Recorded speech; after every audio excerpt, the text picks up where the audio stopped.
Bueno, entonces, esta semana tenemos que terminar lo de contenedores, lo de layouts. Vamos a terminar hoy y vamos a empezar con lo de Room. Vamos a utilizar la biblioteca Room para almacenar información en el dispositivo de manera local. Y luego vamos a complementar con un poquito de almacenamiento en la nube para complementar y luego entrar ya a APIs de web, ¿ya? Bueno, acá estaba la presentación y bueno, si recuerdan de la anterior clase, el último layout que habíamos visto, yo acá lo voy a hacer sobre esto. Habíamos utilizado un box. El box es un layout que permite superposición de elementos, nada más. Si en algún momento ustedes necesitan superponer, porque el column y el row no permiten superponer. El column apila y el row coloca uno al lado del otro. El box sí permite superponer. Para manejarlo no es más que agregar el box e ir agregando los elementos en el box, nada más. Lo habíamos utilizado en la clase anterior. El lazy column, acá habíamos terminado. Este sí es bastante especial. El lazy column, como indica la documentación, carga una lista grande de forma eficiente, es decir, solo visible, de elementos, ¿ya? Este lazy column sería el equivalente al recycler view que ustedes han utilizado con Java, ¿ya? Recuerdan que hay un list view en XML y un recycler view. El list view para cantidades pequeñas, relativamente pequeñas de elementos. No es muy eficiente, pero fácil su manejo. Y el recycler view es más eficiente porque recicla y puedes manejar grandes cantidades de datos. El lazy column ya como tal soporta una cantidad grande de elementos. Una base de datos en una tabla, ¿cuántos ítems puedes llegar a tener? Pues muchos, miles, cientos de miles, incluso más. Y el lazy column te los coloca de forma básica, ¿ya? Bueno, tú le puedes dar el formato que quieras. Entonces voy a agregar yo acá, como lo tenemos en video, todo esto lo voy a eliminar para que hagamos el ejemplo de hoy. Todito esto lo voy a eliminar. Desde acá. Ya por si acaso lo voy a pegar a un bloc de notas por si lo necesitamos. Y ya está. Bueno, entonces vamos a agregar ese famoso lazy column. Lazy column equivalente al recycler view en XML. ¿Ya? Entonces agregamos el lazy column. Así de sencillo es. Lazy column, L mayúscula. Ahí está, lazy column. Y acá también te explica, ¿no? Noten que dice acá que es una lista vertical, como un recycler view, ¿no? Con scroll, como un recycler view. Y bueno, que puede colocar elementos. Doble clic para enlazarlo y ya está. Dentro del lazy column, noten que nosotros podemos agregar lo que nosotros necesitemos. En el ejemplo que voy a hacer de la biblioteca Room, voy a manejarlo como una lista de objetos. Ahora, como estamos haciendo un simple ejemplo, solamente voy a cargar 10 elementos, nada más. Así que, ¿cómo se los carga? Dentro del lazy column, ítems, en plural. Ítems, enter. Y acá tú le pasas el arreglo o la cantidad de elementos, sea un arreglo estático, dinámico, etc. Y hecho ello, ya está, llave de apertura, llave de cierre. Nada más. Ahora, recuerdan que en un recycler view tú tienes que verificar quién se está presionando si quisieras un item click del recycler view, etc. En Kotlin con lazy column es más sencillo. Lo único que tienes que hacer es, tú te creas un elemento, el que tú le puedes llamar como quieras. y este elemento va a estar en función a los ítems que estás cargando. En este caso, como estamos cargando 10 ítems, esto va a ser números, 1, 2, 3. Si fueran objetos, digamos, yo quiero cargar acá estudiantes. Entonces yo podría tener una lista de estudiantes, como en Java. Y acá tendría un estudiante. El manejo es bastante similar a un for each de C#, o a un, ¿cómo se llamaba en Java? Es un for each también, ¿no ve? For each en Java, ¿ya? Es así, simplemente. Así que acá yo le voy a llamar índice. Index el libro lo está utilizando, guión medio, pico paréntesis cerrado y ya está. Entonces, tú acá puedes hacer lo que quieras dentro de cada uno de los elementos que va a contener el lazy column. Ya, ahí puedes hacer el diseño. Con Room, cuando estemos haciendo el cargado en la base de datos, lo vamos a hacer. En este caso simplemente va a ir cargando números, nada más, pero tú le puedes dar un diseño. Enseguida vamos a agregar cards. Entonces, ¿qué se está haciendo en el ejemplo? Solamente se está cargando un texto, pero si ustedes quieren, podrían cargar un layout, una columna, una fila, un card, como lo vamos a hacer enseguida, lo que ustedes quieran. En este caso, un simple texto. Y acá vamos a mostrar el valor del ítem, nada más. El ítem actual es, pesos, ítem, como en for each, ¿no ve? Y ya está. Perdón, index, ¿no ve? Y ya está. Hecho ello, lo voy a ejecutar en el celular.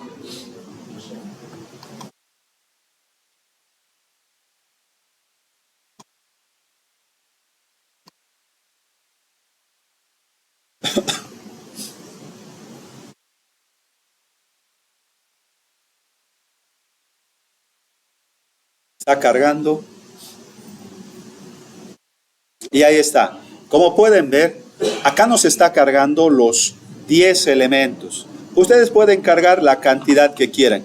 Yo estoy haciendo un ejemplo simple, pero como les digo, nosotros podríamos pasarle acá en lugar de 10, el contador, podrías pasarle una colección, una lista, un diccionario, como lo manejaban en Java, o un array fijo, ¿no ve? Lo que ustedes quieran. Y acá simplemente lo manejan como ustedes decidan hacerlo. Es bastante simple. Si ustedes quisieran hacer esto mismo con un Recycler View, necesitarías hacer varias cosas, ¿no? Tendrías que crearte tu archivo adaptador, tu archivo que va a manejar, tu clase que va a manejar cada ítem, tu layout en XML, y si vas a manejar el ítem click, otras cosas tienes que agregar. Acá, 2 líneas de código, lazy column, los ítems que vas a colocar, cómo vas a manejar cada uno y ya está. Dentro, si quieres, puedes manejarlo como tú gustes. Nada más. Bueno, para complementar un poquito,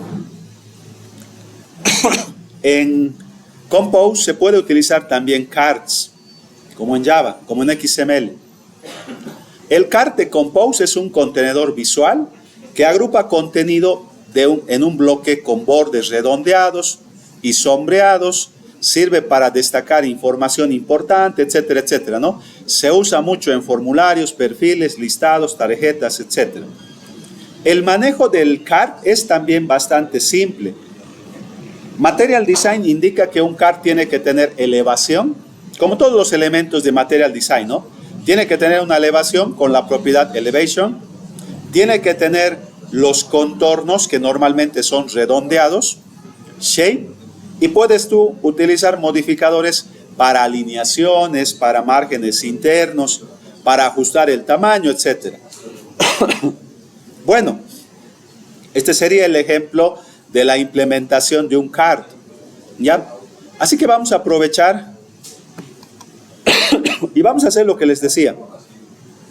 En lugar de estar colocando acá en textos los ítems dentro del lazy column, ¿podrías utilizar un card? La respuesta es sí, sin ningún problema. Acá dentro del index podrías crearte un card. Ahí está, card. Haces un clic y acá puedes agregar lo que tú quieras, ¿no? Por ejemplo, elevación. La elevación lo pueden manejar en DPs. Para ello tienen que hacer referencia a la clase card defaults. Es de material design. Punto, si se fijan, es card elevation. Y le pasas como parámetro, como en los otros ejemplos que ya hicimos, ¿no? A la propiedad default elevation le vamos a asignar DPs. 8.dp. Ya he insertado lo necesario para manejar DPs. Coma. Lo básico, ¿no ve? La elevación, el shape y el modificador. Para el shape, yo lo estoy manejando de forma básica. Ustedes pueden mejorar el diseño de la interfaz con IA. Ustedes pueden generar todo el código necesario para manejar estos elementos. Lo único que necesitan saber es para qué sirve, cuáles son los atributos básicos y cómo los puedes configurar. El resto lo puedes hacer mejorar. Bueno, lo vamos a manejar redondeado, rounded.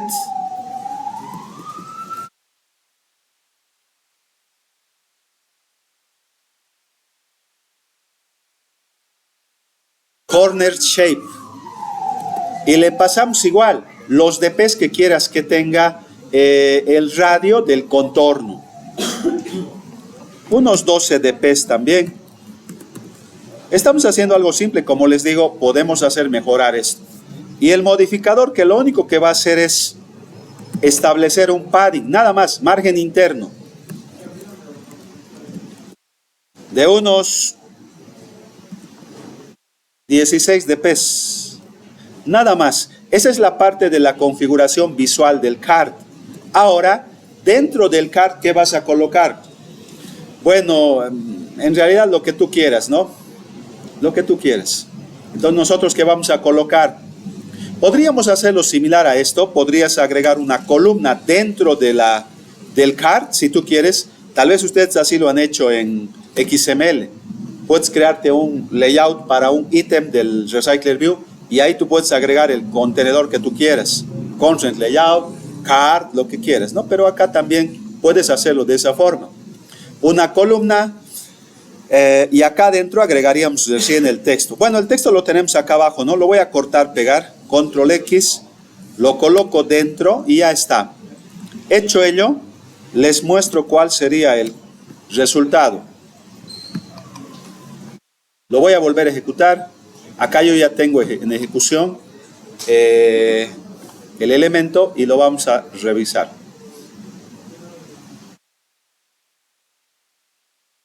Entonces, como pueden ver, ahí están los cards. Ahí están los cards. Esos son los cards. Podemos hacer cosas más elaboradas. Si quieren, sí. Acá, por ejemplo, podríamos poner a Lazy Column que ocupe la totalidad del ancho disponible. Acá también podríamos agregar dentro del card una imagen, lo que ustedes quieran. Pero lo que ustedes ven acá, así pequeñito, es un card. Noten que tiene los bordes curveados, tiene una elevación, ¿no? Para la elevación utiliza una sombra para darle ese efecto de elevación. Es eso. Acá estamos haciendo algo sencillo, pero ustedes podrían hacer un diseño más elaborado. Digamos, acá tengo mi card, acá podrías tener una imagen, acá podrías tener algunos elementos, como tú quieras. ¿Ya? Estamos haciendo un diseño relativamente simple, pero funcional. Es eso. Bueno, voy a regresar. Este es un ejemplo básico que lo estoy combinando con Lazy Column. Bien. ¿En qué caso utilizamos cards? Para organizar contenido, para separar bloques, para dar importancia a selecciones, para hacer una UI más limpia, etcétera, etcétera. Lo que ustedes quieran. ¿Ya? A un detalle. Si quieren, para que se den cuenta, acá dentro del card, dentro de la columna, podríamos agregar, si ustedes quieren, un botón. Ya podrías agregar sin ningún problema un botón, que ya lo hemos utilizado. entonces acá nosotros podríamos agregar algo, ¿no ve? Lo que tú quieras, cuando se presione el botón, pueden agregar sin ningún problema. Yo solamente les voy a mostrar, acá voy a agregar un texto y que indique, ¿no? Digamos, detalles, por decir. Y si lo ejecutamos en el car, dentro de la columna va a estar el botón, y acá ustedes podrían agregar algún tipo de funcionalidad, ¿no? Lo que ustedes quieran. Ahí aparecería. Bueno, normalmente estamos utilizando un botón porque es lo que hemos utilizado en los ejemplos anteriores. Pero recuerden que utilizando Material Design, Material 3, hay otros tipos de botones que ustedes pueden utilizar. Les voy a mostrar para recordarles un poquito. Acá está Material Design. Normalmente en los cards se utilizan botones de iconos, no se utilizan botones como los que yo he agregado. Y hay otros casos también. Entonces acá en componentes, en botones, noten que tienen all buttons, ¿no ven? Le voy a hacer un clic.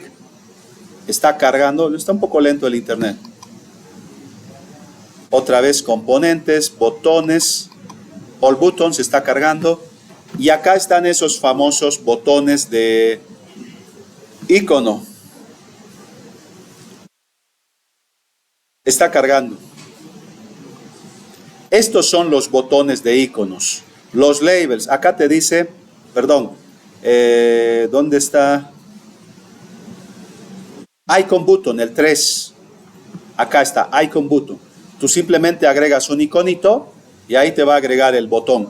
El comportamiento de este botón de icono es el mismo que de un botón. On click, texto, etcétera, etcétera. Simplemente el tipo es diferente. Si ustedes quisieran utilizarlo, en la documentación de Material Design les dice en qué casos se utilizan. Acá, por ejemplo, te dice dónde está. Group, Split, Fillet, Tonal, Elevation, Outline, Icon. Acá está. Y acá te explica. Recuerden que nosotros no somos diseñadores gráficos. Creo que incluso acá en el instituto no se lleva una materia de diseño como tal. Pero acá te dice, ¿no ve?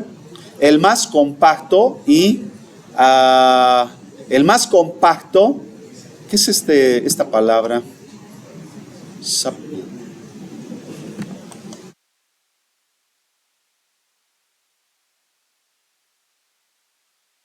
Sutil. El más compacto y sutil de los botones. Se utilizan, y acá te dice en qué tienes que utilizarlo, por si acaso. Se utiliza para acciones complementarias, opcionales, como marcador o estrella. ¿Ya? Otra vez les digo, nosotros no somos diseñadores. Si ustedes van a hacer un sistema web y van a utilizar una plantilla, hay que respetar la plantilla que lo ha hecho normalmente un diseñador. Si lo van a hacer desde cero como acá, tendrían que ustedes leer un poquito y ver cuál pueden utilizar, en qué contexto. Yo estaba haciendo un ejemplo para la biblioteca Room, que es la que vamos a ver, y les muestro esto para que ustedes también lo consideren. Los famosos text file. Nosotros acá en la materia solamente hemos utilizado uno de los dos disponibles, el fillet. El fillet tiene un fondito, ¿no ven? Es rectangular, tiene un fondito. Pero hay también otro llamado outlined, es decir, contorno sería, ¿no? O bordeado, contorneado en español. Pero nosotros como programadores veríamos los dos y dirías, pero los dos hacen lo mismo. Y no es así. Si tú revisas la documentación, acá en la guía está, en las especificaciones y en las directrices, te va a decir en qué casos tienes que utilizar cada uno de ellos. ¿Ya? Por ejemplo, el de... ¿Dónde está el de contorno? Podrías utilizarlo para lo siguiente. Más abajo estaba un ejemplo, estaba revisando en esta documentación actualizada. Y la documentación te dice que lo tienes que utilizar generalmente en formularios. Material Design te dice que los outliner, los de contorno, los debes de utilizar en formularios. ¿Por qué? Porque los fillet resaltan. Y los outliners no resaltan, es simplemente un conjunto de elementos que va a insertar el usuario. Pero lo interesante es que como es un formulario, generalmente en los formularios se valida. Así que tú podrías validar que no esté vacío, que tenga X de longitud, lo que tú quieras, ¿no? Que solamente sean números, lo que sea. Y si está mal el dato que ha insertado el usuario, puedes esto, volverlo rojito, mostrar un iconito de error y mostrar acá abajo el mensaje de error. Para los formularios es ideal. Ya, yo estoy utilizando lo básico. Cuando hagamos el ejemplo de Room, mañana ahí lo vamos a utilizar. Bueno, ¿qué más para ya casi terminar esta parte?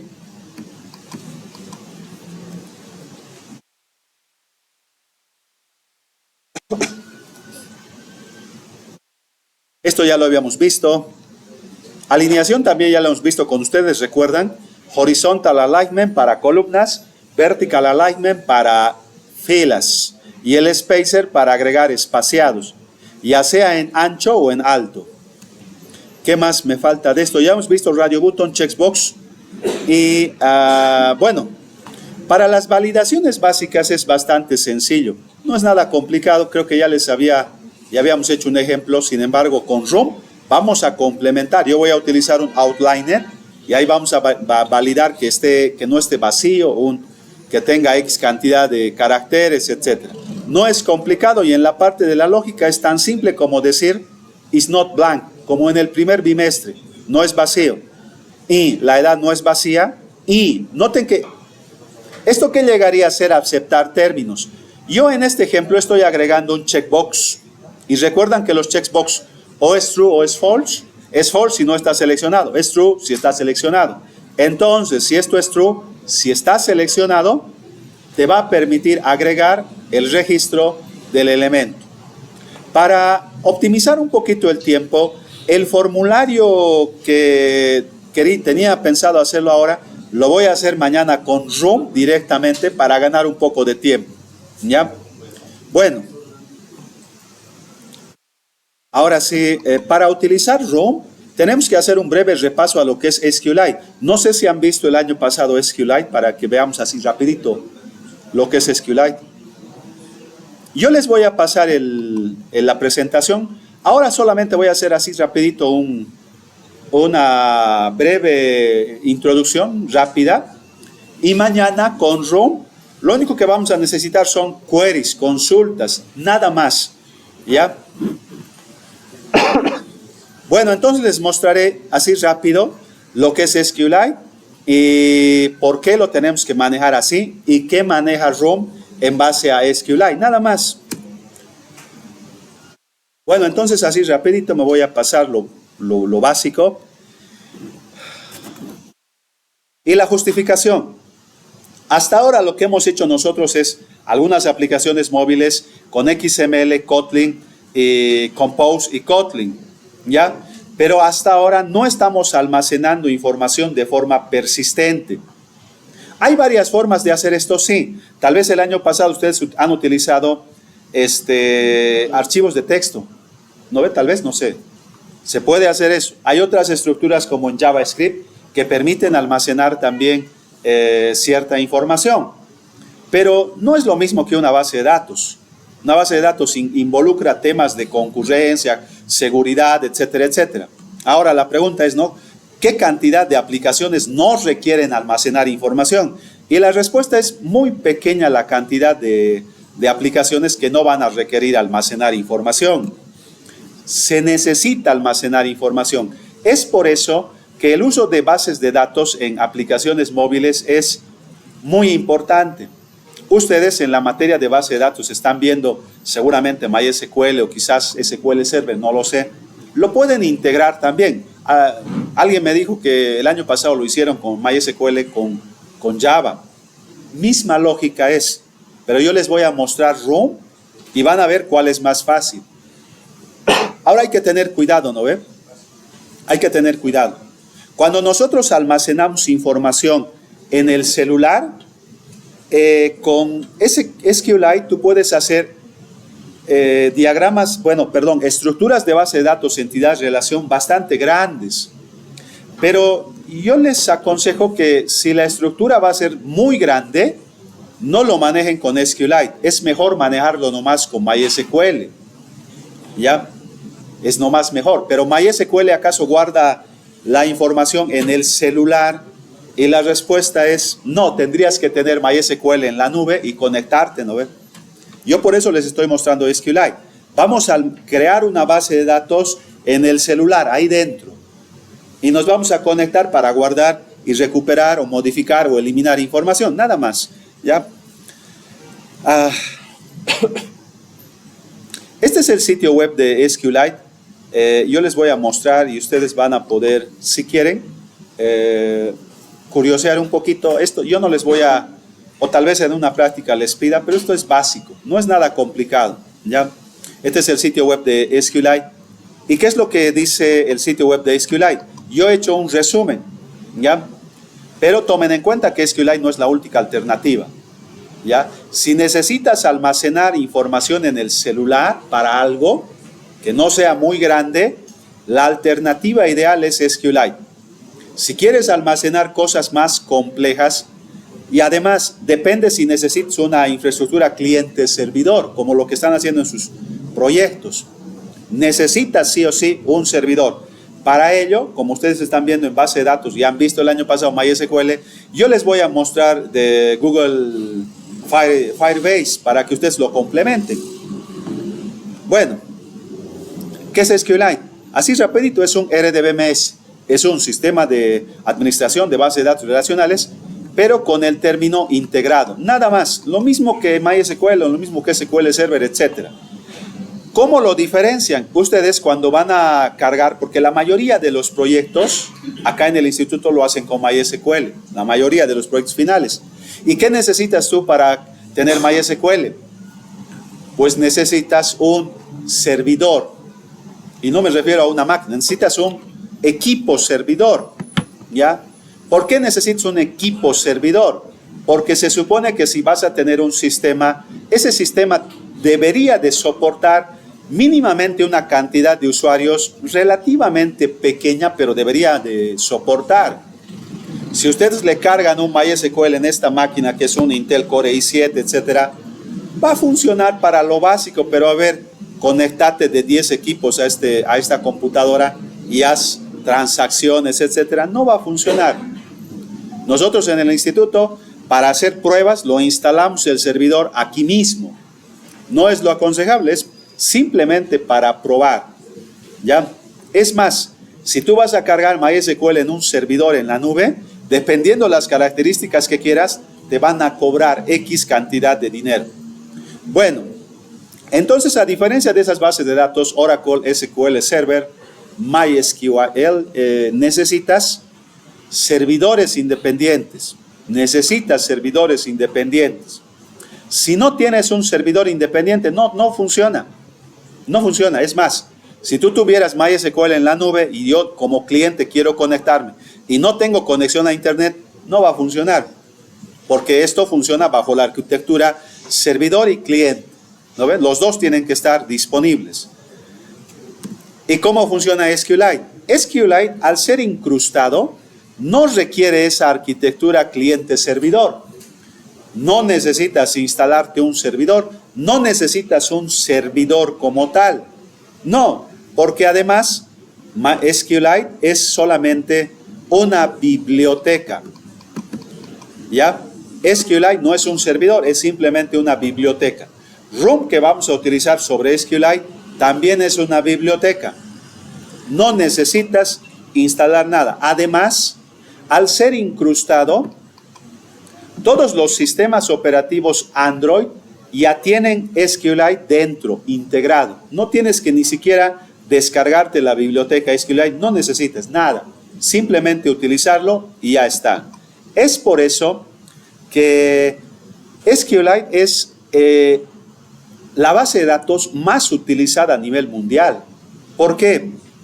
¿Cuántos dispositivos móviles existen actualmente en el mundo? Una cantidad gigantesca, mucho más que la cantidad de portátiles o equipos de escritorio que existen. Y si ustedes tienen Android, mínimamente debe haber una aplicación, que estén ustedes instalados y que tenga SQLite. Mínimamente, habría que indagar. E imagínense la cantidad de gente que utiliza SQLite. No se compara en nada con SQL Server, MySQL, etcétera, que se lo utiliza en otros contextos. Bueno, detalles adicionales: está escrito en C y obviamente está integrado con Android, y podemos trabajar ya sea con Java o con Kotlin para crear las bases de datos. La documentación dice que es pequeño. Si ustedes lo van a descargar, miren, lo voy a descargar para que vean. Descarga. Y acá, si ustedes quisieran probarlo en Windows, acá por si acaso está el código fuente, etcétera, ¿no ven? Pero para Windows, miren, incluso hay para Android, para Linux, para Mac, para Windows, para .NET, para JavaScript. Pero para Windows pueden descargarse este que es línea de comandos, incluye línea de comandos y ocupa 6 megas. Pero en realidad la biblioteca solamente pesa 1.2 megabytes. Imagínense, es muy pequeñito pero bastante potente. Lo voy a descargar y les sigo mostrando. Al estar escrito en C, recuerden que C es un lenguaje intermedio, no es de alto nivel ni es de bajo nivel, está al medio. Pero al ser un lenguaje de nivel intermedio, es mucho más rápido que los lenguajes de alto nivel. Así que para ciertas circunstancias puede llegar incluso a ser más rápido que el mismo sistema operativo. Esto no pasa con los motores de base de datos porque SQLite, como les digo, al ser hecho en C, directamente interactúa con el hardware, ¿ya? No requieres licencia, es de dominio público, te puedes descargar si quieres el código fuente, ¿ya? Es gratis, no necesitas nada, es pequeñito, noten que ocupa más o menos un mega y un poquito más, 35% más rápido que el sistema de archivos Windows. ¿Qué más? Confiable. SQLite es bastante antiguo por si acaso y ha sido probado y actualmente estamos en una versión muy ya madura. Me voy a pasar. Bueno, ustedes en la materia de base de datos ya saben en qué consiste una base de datos, qué es una tabla, qué es una llave primaria, etcétera, etcétera. Yo me voy a pasar directamente a cómo funciona SQLite. SQLite funciona igual que la mayoría. ¿Recuerdan que alguna vez les he mostrado el índice de TIOB de los lenguajes más utilizados, más populares? SQL está dentro de los 10 principales. ¿Por qué? Porque la mayoría de los lenguajes, la mayoría de las bases de datos utilizan este lenguaje. La mayoría. No importa si tu proyecto lo has hecho en Java, en C#, en Kotlin, en Java, lo que sea, al final vas a necesitar SQL. A no ser que tu base de datos sea no SQL, como Firebase, Realtime o Storage, ¿no? Bueno, SQL se pronuncia SQL. Estos detalles se los agrego para que ustedes también lo tomen en cuenta. En las presentaciones, a veces tienes que hablar en inglés. Practiquen un poquito. Yo a veces cuando no sé la pronunciación, utilizo Google Traductor y ahí tiene un parlantito, ¿no ve? Ahí le haces un clic, modificas la velocidad y ahí puedes tú, ahí puedes practicar. No es bueno que si ustedes van a decir algo en inglés lo digan mal. MySQL, que le dicen, por ejemplo, se pronuncia en inglés MySQL, así se pronuncia, ¿no? Oracle es Oracle, etc. Si van a pronunciar algo, es mejor que le den una repasadita. Algunas veces, en más de una oportunidad, en especial los externos, a veces saben molestarse por eso, ¿no? Yo vi 2 casos, yo he presenciado, le ha dicho, no se pronuncia así, se pronuncia así. Y es feo que cuando tú estás exponiendo, el tribunal externo te diga, no, es así. Bueno, me salto ya. Entonces, yo les voy a mostrar lo que ya acabo de descargar, es SQLite para Windows en línea de comandos, porque recuerden que está integrado con Android, pero no con Windows. Clic derecho, lo voy a descomprimir. Acá tengo de Windows, ¿no? Lo voy a descomprimir. Acá está el ejecutable, SQLite 3, y esto es línea de comandos. Le voy a hacer doble clic.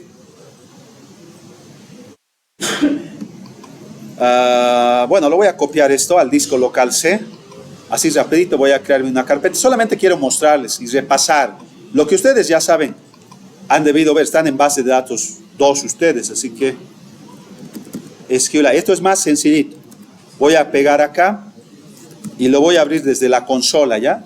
Este es un ejecutable de línea de comandos de Windows. Así que yo tengo que entrar al disco local C. ¿Cómo se llamaba la carpeta? SQLite, ¿no ve? Y entro. Aquí está el ejecutable SQLite 3exe. Y hecho ello, como pueden ver, directamente ingresa. Ya estoy en la línea de comandos. Entonces yo les voy a mostrar lo básico, porque Room no necesita que lo manejes de esta manera. Room te lo maneja. Lo único que necesitas son las consultas. Solamente que estoy aprovechando para mostrarles un poquito. Entonces me voy a venir y voy a mostrarles lo de SQLite, así rapidito. Dentro de SQLite hay los famosos comandos llamados punto. Así que si ustedes quieren curiosear, le ponen punto help y acá les muestra todos los comandos que tiene SQLite. Como en MySQL, como en SQL Server Management Studio, etcétera, ¿no ve? Ahí tienes todo lo que puedes hacer. Bueno, entre lo básico, yo les voy a mostrar solamente lo básico. Puedes crear una base de datos. Si ustedes en algún momento quisieran utilizarlo para algún proyecto o algo, para su proyecto final tal vez no. En Room tampoco lo vamos a utilizar SQLite puro, lo vamos a utilizar una biblioteca por sobre, por si algún rato quisieran. Acá les muestra toda la documentación, todo lo que necesitas saber. Por ejemplo, acá donde está acá, te dice: los usuarios de Windows pueden hacer doble clic en SQLite.exe, en el icono, lo cual causa que el shell de línea de comandos se abra, ¿no?, en la terminal de Windows, ejecutando SQLite. Sin embargo, dice acá, bueno, y acá te dice lo siguiente. Está agregando un comando dot llamado .open, ¿ya? Acá está .open y le está dando un nombre a la base de datos. ¿Y qué es lo que está haciendo? Solamente esto les voy a mostrar. El resto, si quieren curiosidad, lo pueden revisar. Dice acá: el ejemplo causa que la base de datos x1.db, es opcional la extensión, va a ser abierta para usarse. Cuando ustedes están en SQL Server y le haces doble clic en una base de datos, te lo abre, ¿no ve? ¿Para qué? Para que la uses. Acá, como es línea de comandos, con Open haces eso. Sin embargo, te dice, ¿no ve acá?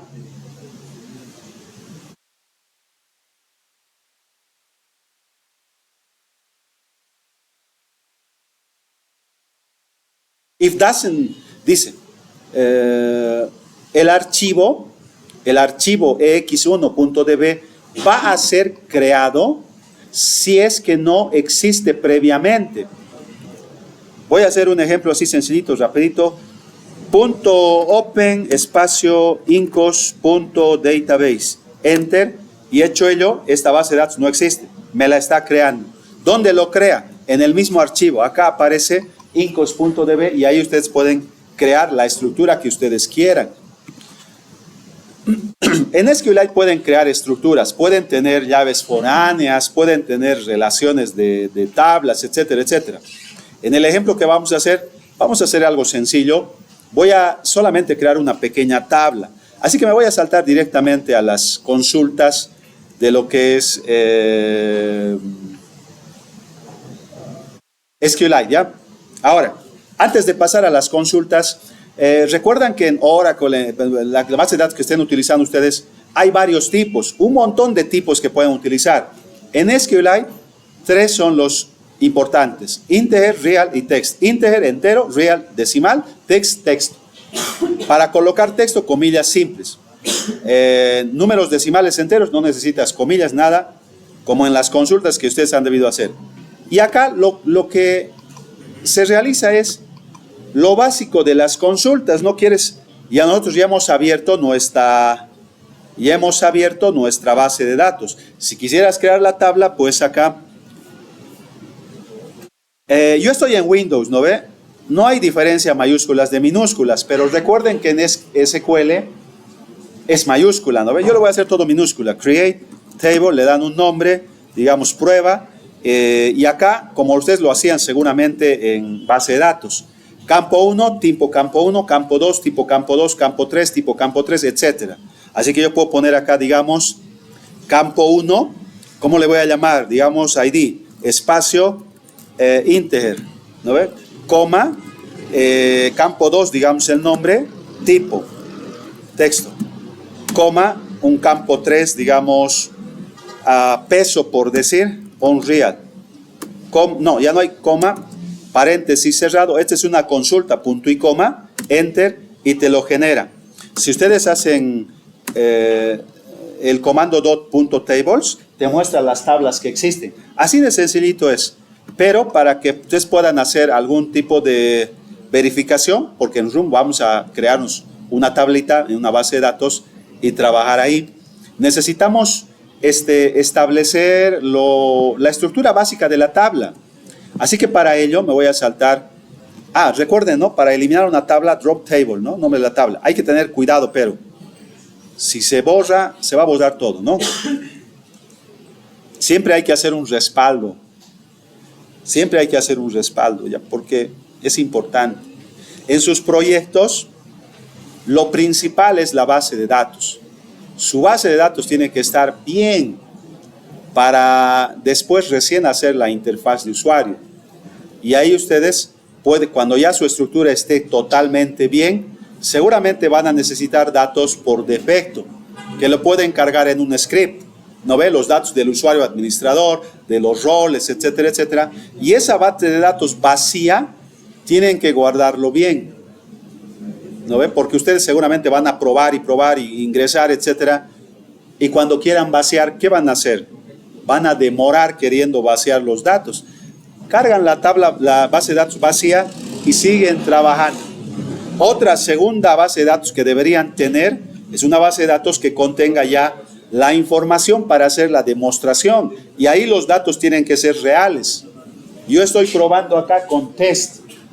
Ustedes para su demostración no tendrían que tener usuario, no sé, algún nombre raro, no, nombres reales. Juan Pérez, un número real de teléfono, etcétera, etcétera, ¿ya? Bueno, las operaciones básicas que las vamos a implementar en ROM, el create, el read, el update y el delete, así rapidito. Ahora, antes de hacer el insert, por si acaso hay, bueno, hagamos las inserciones, ¿no? ¿Recuerdan de la consulta de inserción básica, ¿no? Insert, into, nombre de la tabla que se llama test. Y ahora, paréntesis abierto, enter, yo estoy presionando porque es línea de comandos. Ustedes seguramente en un software visual lo hacen diferente, ¿no? Y acá, campo 1, campo 2, campo 3, los que tú necesites, y después los valores, ¿no ve? Entonces acá, paréntesis abierto, campo 1, ID, campo 2, ¿cuál era? Nombre, campo 3, el peso, ¿no ve? Ahí tienen que tener cuidado porque se supone que lo estoy escribiendo exactamente igual. Si me equivoco no va a funcionar. Enter, valores, enter, y acá voy a ponerle los valores. El ID es un integer, 1, coma. El nombre, comillas simples acá, por si acaso, Juan Pérez. Ahí ustedes tienen que definir cómo almacenar, ¿no? Todo minúscula, todo mayúscula. ChatGPT les puede dar el estándar para el contexto que ustedes quieran, ¿no?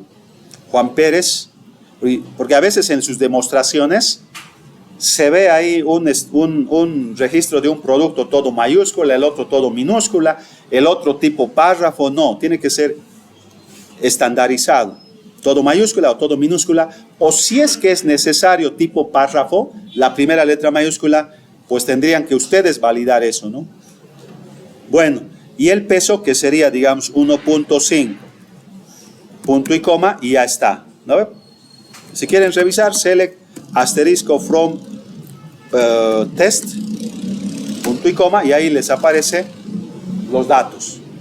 Bueno, pero si quisiéramos restricciones, porque en Room hay que agregar restricciones también. 4 restricciones básicas: primary key, auto increment, not null y default. Primary key para identificarlo como llave primaria. Con todo lo que ello involucra, ustedes ya han visto en base de datos. Lo va a identificar como único, no hay duplicados, etcétera, etcétera. Auto increment para hacer que se autogenere. En SQLite no hay autogenerar como en otras bases de datos. Le dice simplemente auto increment, como es primary key, nunca va a ser vacío, nunca va a ser duplicado y se va a auto incrementar. El not null si no quieres que ese campo quede vacío. Y el default si quieres darle un valor por defecto. Nada más. En el ejemplo que yo he creado acá, pues estoy agregando ello. Ya, si quieren, podríamos crear otra tablita, como en este caso, ¿no? Create, table, mascota, paréntesis abierto. Le voy a dar unos campos básicos, un ID. Y acá, integer. Y acá se ponen las restricciones. Primary key. Auto increment, todo seguido. Auto increment. Coma. Nombre, si quieren ustedes, not null. Ah, no, perdón, texto, ¿no? Texto, not null. Y directamente al peso me voy a ir, ¿ya? Peso, real. No tendría sentido que sea not null si es default, ¿no? Nunca va a ser vacío. Directamente default, 0. Paréntesis cerrado, punto y coma. ¿No ve? El default le va a dar un valor por defecto. Si no pone nada, lo pone 0. Entonces, ¿para qué el not null? No tiene sentido, ¿no? Esto está... Yo me he equivocado. Bueno, estoy sacando en parte de la documentación que estamos usando. Hecho ello, ya está, lo ejecuto. Y recuerden, ¿no? En línea de comandos, si ejecutas y no te aparece ningún mensaje, se ha ejecutado con éxito. Si te aparece un mensaje de error, ha habido errores, ¿no? Entonces acá ustedes pueden hacer el select, asterisco... No, pero no hay nada, ¿no ve? No hay nada. Por si acaso pueden utilizar el pragma. En SQLite también. Aquí le ponen mascota, punto y coma, y ahí les muestra la estructura con la cual se ha creado la tabla, ¿no? Estos son los identificadores de las columnas o los campos. Campo ID, nombre, peso. Este es el tipo. Esto determina si es not null, como en el segundo caso. El tercero identifica el valor por defecto. Y la última columna identifica si es primary key, nada más. Bueno. Hecho ello, lo básico, ¿no? El select ya lo hemos hecho, sería... El insert ya lo hemos hecho. Podríamos insertar otro ejemplo sencillo. Insert into mascota.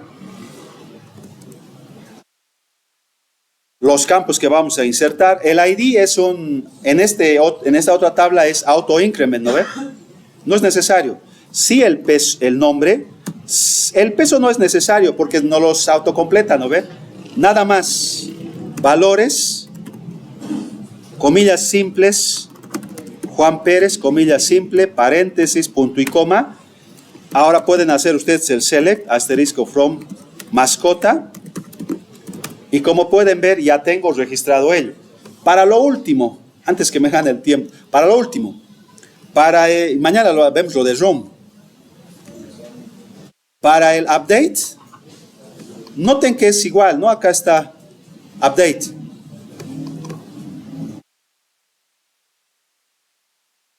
Quiero modificar update.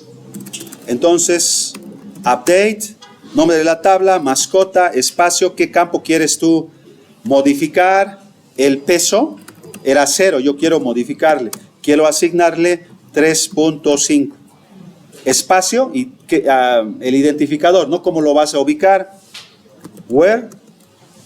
Voy a utilizar el ID porque yo sé cuál es el ID. ID igual a 0, ¿no ve? Perdón, 1. Enter. ¿Peso era? ¿Cómo? Ah, perdón. update mascota set, ¿no ve? Error mío. Línea de comandos siempre es un poquito así, ¿no? Pero bueno, les sirve para practicar. Entonces, si ustedes hacen el select, bueno, flechita, flechita, ¿no ve arriba? Ahí está, modificado, 3.5 kilos. Finalmente, si quisieran eliminar para ya terminar, el delete, ¿no?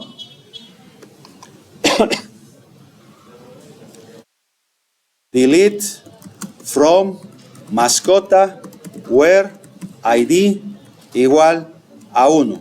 Enter. Y si ustedes vuelven a hacer el select, ya no hay mascota, ¿no?